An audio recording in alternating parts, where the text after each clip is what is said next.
My name's Caroline, and this is the second in a series of video clips that I've been putting together to talk to people about an alternative way to overcoming problems that they may have in their lives.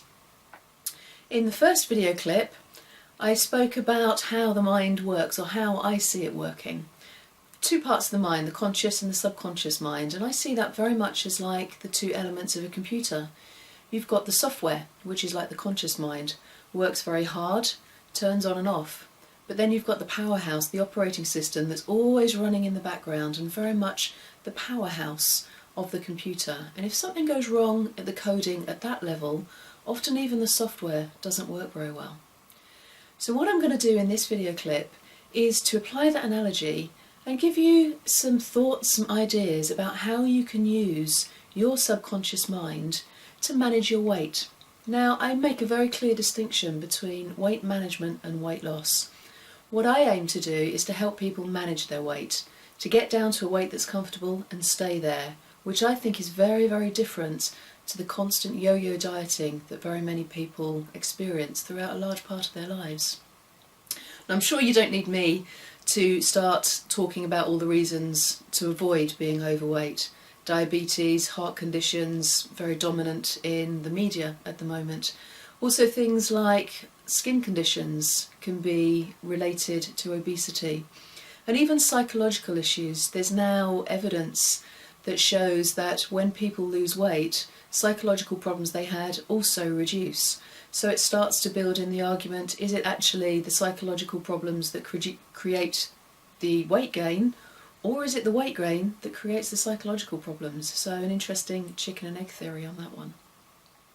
So let's go straight back to using this computer analogy to how you can use your own mind to manage your weight. Now, conscious mind works very hard, and it's what most people use when they're dieting. Now, you're probably very familiar if you have dieted. It's what we term willpower. I'm not going to have that biscuit, or I'm not going to dive into that chocolate box.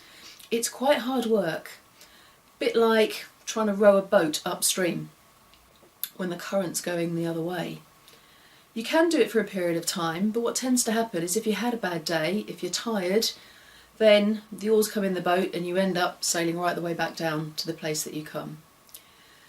A different way would be to actually use the subconscious, is make sure that you're in the boat going in the way that you want to go, going with the flow of the river.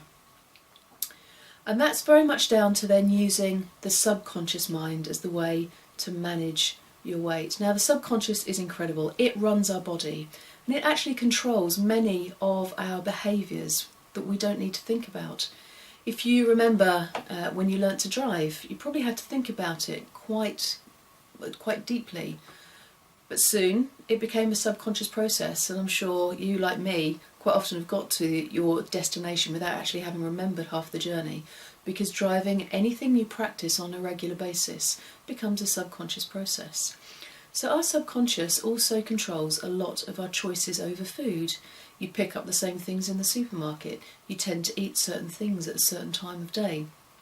It's all what we also term as a habit. And this is because at that subconscious level, a program's been written, coding has been developed, that when you realise you're hungry or you want something to eat, or you may even be feeling a certain emotion, the subconscious runs off to find the bit of code that's appropriate for that behaviour, and off it goes. So let's start to think about how is this coding, how is this programming created? Well, it really starts at day one as a tiny little baby. If you imagine babies, if they're hungry, they're uncomfortable. They cry, and a lovely adult comes along with some nice warm milk, and that nasty feeling in their tummy gets resolved. Resolved by sucking on something, putting something in their mouth and swallowing. So straight away from a very early stage, there's a link that's being built up between discomfort and food creating comfort. And that may even be where the term comfort eating comes from, I don't know. On top of that as well, if you imagine when a baby is being fed, they're also being cuddled. That lovely feeling of warmth and security that also gets then, at a very infantile subconscious level, gets linked into when I'm feeding, I'm comfortable, I'm cosy, I'm being looked after, I'm loved in quite a lot of, hopefully in many of our cases as children. Move it forward a little bit into childhood. As a child, it's one of the first things that children can learn they have control over. The parent cannot, or shouldn't in most cases, put that piece of food in their mouth. So they start to develop that they have control over food. They can choose what they do and don't eat. We also, as a culture, I believe, tend to use food very much as a treat. Birthdays, and I certainly remember as a kid, falling over, having a grazed knee, when the plaster's put on, it's, there's this biscuit or this sweetie will take the pain away. And funny old thing, it does, because that's what you're told and that's what you believe. We can also very much get programmed through things that we hear regularly. Again, in my childhood, I often heard, eat everything up on your plate, we don't waste things. Or eating makes you grow fit and strong and healthy. And so anything that you hear on a very regular basis becomes part of that underlying program that becomes part of your subconscious and reflects itself right the way through the rest of your life. So perhaps you can think about the things that you may have heard as a child that you may be still enacting upon now but never even realised it. And perhaps if you're a parent yourself, do think about the messages that you're giving your children. Since I've done my training, I've made a real effort now to change some of those sayings that I was reflecting back to my children. So now, rather than saying, eat everything on your plate, I'll say to them, if you're full, that's great, stop eating. However, if you are full, there's no room for pudding either because you're full. That gives a very different message. It tells them that it's okay to stop eating when you're full. Same principle, but at a programming level, very, very different message. We then move on to adolescence, which is a particularly vulnerable time for girls, when their body's changing, the curves are starting to emerge, and for some girls, if they're not prepared for this, it can be a very scary period of time. And they tend to go off in one of two directions, either to stop eating as a way of trying to avoid that development occurring, and we sadly are seeing a much greater increase in the likes of anorexia and bulimia, which are a reaction to that source of fear, or the other direction, to overeat, to hide the curves behind layers of fat. And again, that can carry on very much as a pattern into later life. So then we get to adulthood. And if you've managed to get through all those earlier layers and have a good eating habit, which many of us and many people do, there are still a few things that can catch you out. Back to the baby and the comfort issue. If an adult feels uncomfortable, perhaps inferior, or even worthless, the insecurity that sets in, back to that I can get comfort from food. Something I also see in some of the people I work with who have perhaps deep insecurities or feelings of self-worth, they use food almost as a means of self-abuse. I'm worthless, therefore I've no need to look after myself. And so again, food can then have a big role, but it's driven from very much a subconscious and emotional issue rather than a lack of knowledge on what's right or not right to eat. And in adulthood, often alcohol comes into part of that consumption pattern as well. Not just the effect of alcohol, but from a weight perspective, the calories that are in alcohol. It can be used, alcohol being used as a way of escaping some of those feelings, repressing feelings perhaps, gaining some temporary comfort or escape from those emotions that you don't want. And if we look to language, we can often find phrases such as swallow your pride.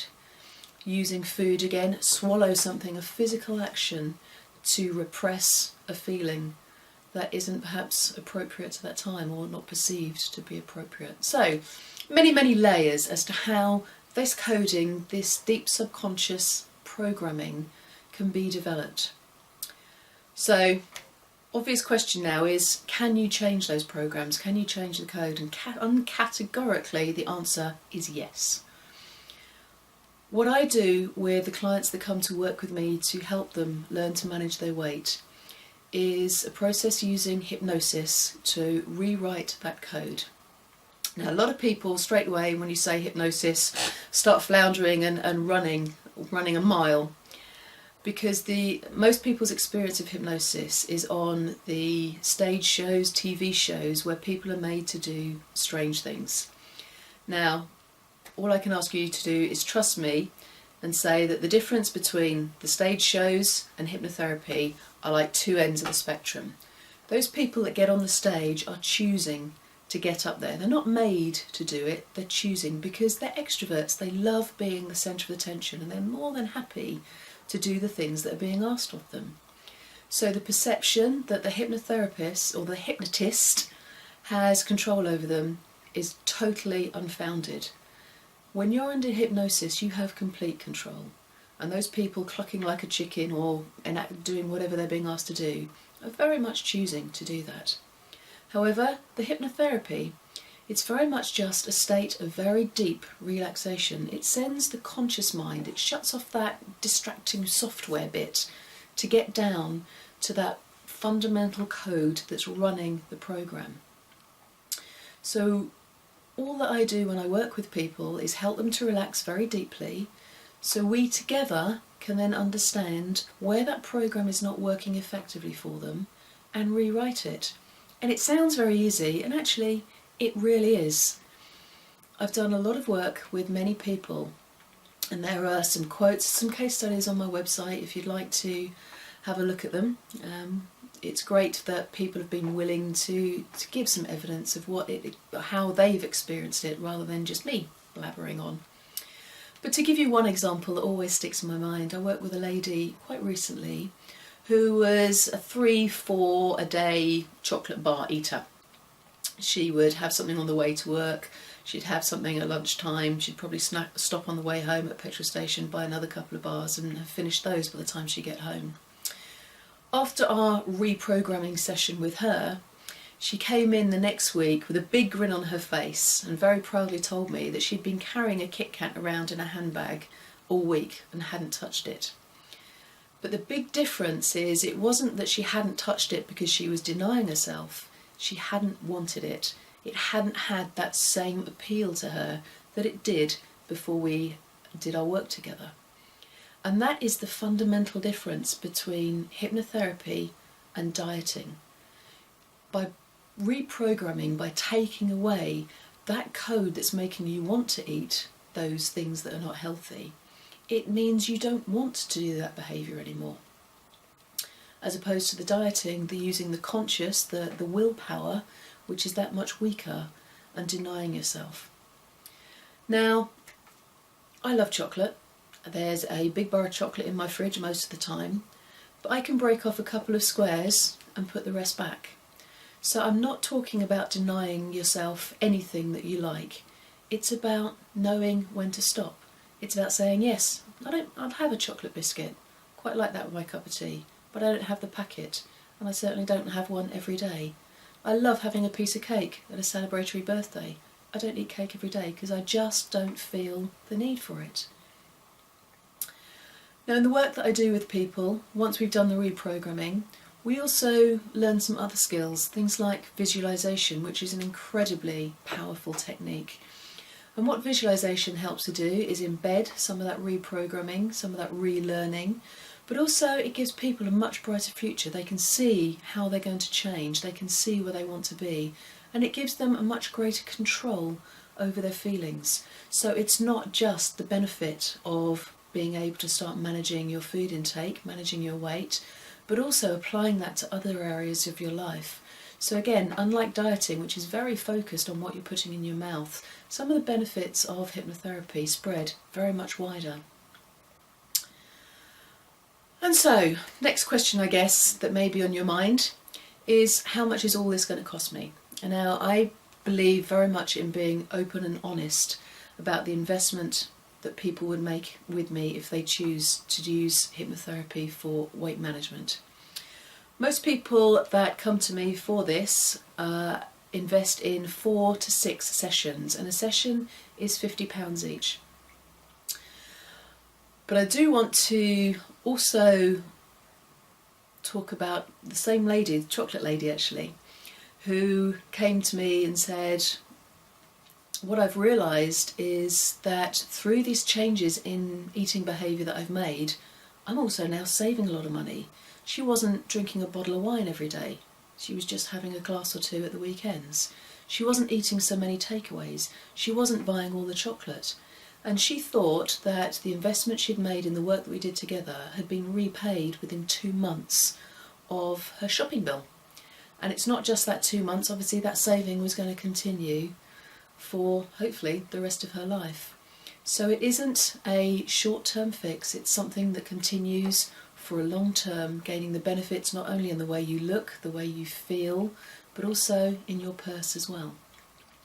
Now the first session that I do with all clients is called the introductory session. It's very much about getting to know each other, building the trust, understanding where perhaps some of your programming is going wrong just through discussing your eating habits and perhaps going back to some of the things that you learned as a child, and also having an experience of hypnosis so that you can decide, you've got all the information then, if you think hypnotherapy is the right course of treatment for you to gain the goal and the control that you wish to have.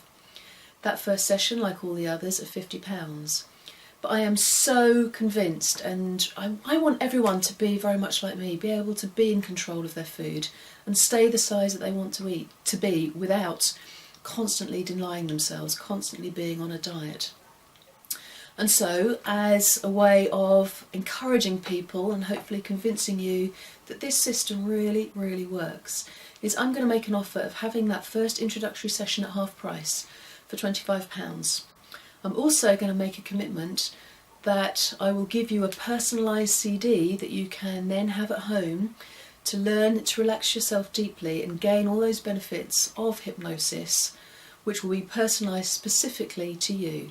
Those CDs are normally sell for £15, but again that will be free.